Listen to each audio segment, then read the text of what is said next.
Point PBG merupakan salah satu kedai kopi yang ada di Purbalingga, tepatnya di Desa Makam, Kecamatan Rembang, Purbalingga. Berdiri sejak awal 2018. Meski jauh dari pusat kota, ternyata Point PBG cukup banyak diminati oleh masyarakat, khususnya pecinta kopi yang ada di Purbalingga. Kopi merupakan salah satu minuman yang sangat terkenal di Indonesia. Kopi banyak disukai oleh seluruh lapisan masyarakat, baik dari lapisan masyarakat berekonomi kelas bawah maupun menengah ke atas. Kopi, selain harganya terjangkau, kopi juga memiliki banyak manfaat. Selain untuk menghilangkan kantuk, kopi juga bisa untuk meningkatkan metabolisme tubuh dan juga untuk menghilangkan stres. Pada masa sekarang, usaha kopi dan bisnis kopi banyak digeluti oleh masyarakat. Hal ini membuktikan bahwa kopi sudah menjadi gaya hidup masyarakat kita sekarang. Maka dari itu, bisnis kopi merupakan bisnis yang mumpuni atau menjanjikan. Nah, kali ini kita akan berbincang-bincang dengan salah satu penggiat kopi yang ada di Purbalingga. Boleh perkenalkan diri, Mas? Ya, mulai dari nama mungkin. Oke, nama saya Rifki Maulana, alamat di Desa Makam, Kecamatan Rembang. Oh ya Mas, kita mau tanya nih soal bisnis Mas yang sekarang ini, boleh? Boleh.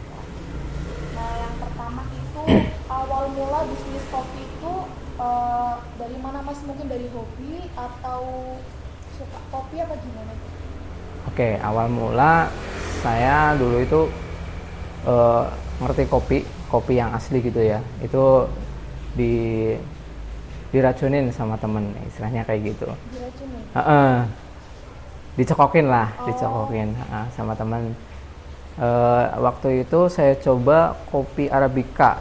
Kopi Arabica itu cenderung asem, nggak kayak kopi yang sasetan itu loh. Jadi saya di situ kaget, terus kok kopi bisa kayak gini, ternyata kopi itu beragam.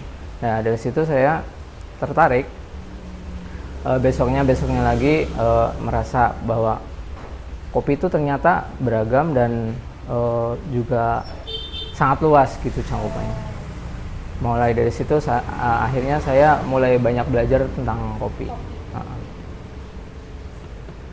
Oh ya Mas, mungkin waktu awal usaha itu ada kendala nggak sih waktu bikin usaha ini? Oke. Mungkin saya kembali lagi ke awal ya. Jadi awal mula Point PBG ini kan sebenarnya sudah ada di tahun 2018, Januari 2018. Sebelum ada kedai ini, sebelumnya kita produksi itu di belakang, di depan rumah lah. Kebetulan rumah saya di belakang gitu. Jadi produksinya di depan rumah, dibikin sekat pakai baja ringan gitu, ukuran mungkin 2,5 kali 2,5 gitu. Itu selama Januari sampai Desember 2018. Nah, mulai dari Januari 2019 sampai sekarang itu sudah ada di warung yang sekarang ini. Udah bikin kedai gitu. Dan awalnya kenapa saya bikin usaha ya karena saya melihat bahwa pada saat saya awal mulai usaha di Purbalingga ini, peluang usaha di bidang kopi khususnya penyangrean kopi itu masih terbuka lebar dan bisa dibilang ya terbuka banget lah gitu. Belum ada penyangrean kopi yang ada di Purbalingga. Nah, dari situ akhirnya dengan modal yang saya miliki selama di Jakarta ya saya nekat lah ibaratnya kayak gitu untuk buka usaha di Purbalingga khususnya di bidang roastery atau penyangrean kopi. Mungkin ada nggak kendala yang mungkin benar-benar menghalangi, terus gimana caranya mengatasi kendala tersebut gitu? Kendala pasti dari awal sampai sekarang pun ada kendalanya, cuman mungkin sedikit berbeda ya. Kalau awal-awal kendala kita mungkin lebih banyak bagaimana cara kita mendapatkan kopi-kopi Purbalingga itu yang bagus. Karena jujur dari awal kita mulai di Purbalingga itu kita kesulitan untuk menemukan source atau bahan baku kopi yang bagus gitu. Makanya kita malah banyakan pakai kopi-kopi dari luar Purbalingga awalnya. Itu kendala awal ya. Terus akhirnya kami cari langsung ke petani, kita bergerilya ke petani-petani untuk mencari kopi asli Purbalingga yang benar-benar berkualitas. Terus sekarang produksi sendiri gitu-gitu? Iya, kalau sekarang berarti kita masuk ke tahun ketiga pengolahan kopi. Iya, jadi selain penyangrean kita juga ada pengolahan kopi atau pasca panen kopi. Jadi kopi-kopi yang baru dipanen kita olah sendiri sampai bahan baku untuk disangre. Oh ya Mas Rifki, boleh tahu nggak dapat stok biji kopi itu dari mana? Mungkin dari daerah mana gitu? Ya, kalau bahan baku untuk pengolahan pasca panen kita sendiri, kita dapat kopi langsung ke petani. Jadi kita kan di Desa Makam, jadi kita mengolah dari 3 desa, Makam, Penusupan, dan juga Desa Rejoana. Itu kebanyakan kopi kita didapat dari 3 daerah itu. Dan kalau ada kopi lain, jadi di sini kan semuanya robusta. Dan kalau arabica kita pakai kopi Purbalingga juga, tapi itu kopi dari Desa Serang, Kecamatan Karangreja. Paling itu aja kalau bahan baku kopinya. Oh ya Mas Rifki mau tanya nih, gimana sih respon masyarakat gitu, ataukah responnya positif atau negatif gitu setelah Mas membuka poin PPG? Ya, alhamdulillah kalau respon masyarakat di sekitar sini ya baik-baik saja, dan alhamdulillah juga sangat mensupport juga. Terus dan responnya anak-anak muda sekarang tidak nongkrong sembarangan lah gitu. Artinya tidak di jalan, mungkin tidak lari ke minuman keras atau kejahatan yang lainnya lah. Mending nongkrong di sini. Alhamdulillah sih sekarang sudah banyak yang nongkrong ke sini lah. Ya walaupun pesannya cuma kopi hitam, seenggaknya menjadi tempat mereka untuk kegiatan yang positif. Oh ya nih Mas Rifki, mengenai pemasaran nih kopi nih, mungkin udah dijual kemana gitu strateginya gitu, udah ekspor atau gimana gitu? Oke, jadi konsep usaha dari Poin PBG sendiri kan ada 2 ya, dari B2B atau business to business dan juga B2C atau business to customer. Jadi kalau model B2B itu kita fokusnya ke teman-teman pengusaha kopi juga, misalkan kedai kopi atau hotel dan resto.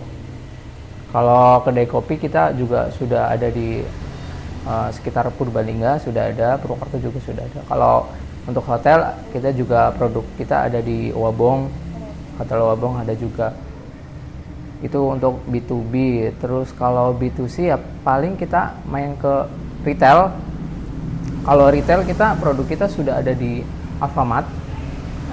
Ya, sudah ada di Alfamart Purbalingga Kota untuk saat ini. Tapi ke depan akan berkembang di Alfamart se-Kabupaten Purbalingga. Dan mungkin ke depan lagi bisa se-Karsidai dan Banyumas. Amin. Bertahap lah. Ya.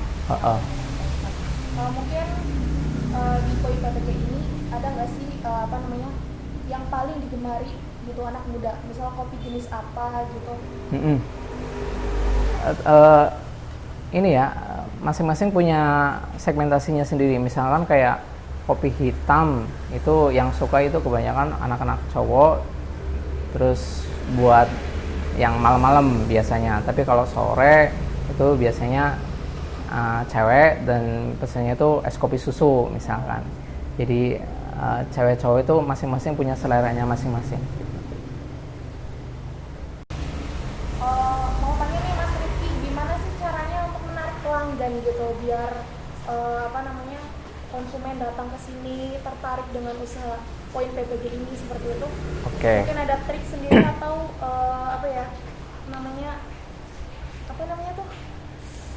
strategi gitulah untuk menjalani usahanya Mas Rifki ini. Oke. Apa ya? Mungkin dari awal kita memang bikin konsep Point PBG itu kedai kopi yang tidak kayak di desa gitu, tapi kayak sok ke kota-kotaan gitu. Modern gitu ya, mengikuti zaman. Iya, jadi harapannya tentu bahwa oh ternyata di desa ada kedai kopi yang semodel ini loh, gitu loh. Jadi mungkin strategi awal kita di situ, bikin konsep kedai ini berbeda dari yang lain lah gitu. Terus kalau strategi Mungkin apa ya? jual di sosmed online atau Kalau promosi kita paling di Instagram aja sih Mbak. di Instagram. Soalnya ya. kalau kita jualan di GoFood dan GrabFood juga nggak ada di sini. Iya, betul. Itu paling penghalang kita untuk jual minuman di situ. Tidak ada tidak terjangkau oleh GoFood Ya, atau GrabFood. alternatif mungkin susah gitu ya buat Iya, ojek sedangkan atau GoFood gitu. betul, sedangkan sekarang ini kan karena COVID ini, karena corona ini kan banyak orang pesan lewat aplikasi online gitu kan. Nah, kita di sini kehalangnya di situ sih. Mas Rifki mau tanya nih, kalau misalkan tips buat kita itu anak muda gitu ya, biar termotivasi bisa buka usaha itu gimana sih misal tipsnya gitu, biar kita Oke. juga anak muda itu semangat gitu. Satu dan yang paling utama tentu ada niat. Niat. Iya, itu dulu. Niat, terus juga kedua kemudian ada ide. Pasti banyak lah ide-ide anak muda sekarang kan banyak banget. Nggak mungkin anak-anak muda sekarang ya kayak sekarang ini kan bikin podcast dan segala macam kan, apalagi kemajuan zaman itu sangat memudahkan anak-anak muda sekarang itu untuk berkembang lah. Kedua ide, terus kemudian yang ketiga ya action gitu. Ada ide usaha terus tidak ada action ya sama aja gitu. Oh, sama aja bohong. Harus action juga. Terus yang keempat, yang penting juga harus beda daripada yang lainnya. Inovasi gitu. Inovasi. Kreatif. Mungkin ada jenis usaha yang sebelumnya sudah ada tapi tidak bisa berkembang dengan baik. Nah, itu kita yang masih fresh, masih punya ide cemerlang itu dibikin berbeda lah gitu. Berbeda dengan yang lain sih Iya, gitu ya. beda-beda yang lain. Nah guys, bincang-bincang kita hari ini bersama Mas Rifki selaku owner dari Point PBG. Sungguh asik dan juga menginspirasi buat anak muda supaya kita lebih semangat gitu ya untuk siapa tahu bisa mengikuti Mas Rifki ke depannya, bisa buka usaha dan sukses. Terima kasih buat Mas Rifki telah meluangkan waktu untuk kami untuk berbagi tips dan juga gimana sih buka usaha ini. Semoga sukses, selalu bisnisnya lancar. Doakan kita juga biar bisa kayak Mas Rifki. Terima kasih buat Mas Rifki. Semoga bisnisnya tambah lancar gitu ya. Ketemu lagi nanti dengan keadaan sehat. Oh ya guys, jangan lupa follow IG-nya Point Purbalingga, Point PPG, dan juga subscribe channel Explore ID, dan juga subscribe channelnya Mr. DDJ, Film Pendek Purbalingga. Oke, jangan lupa subscribe ya.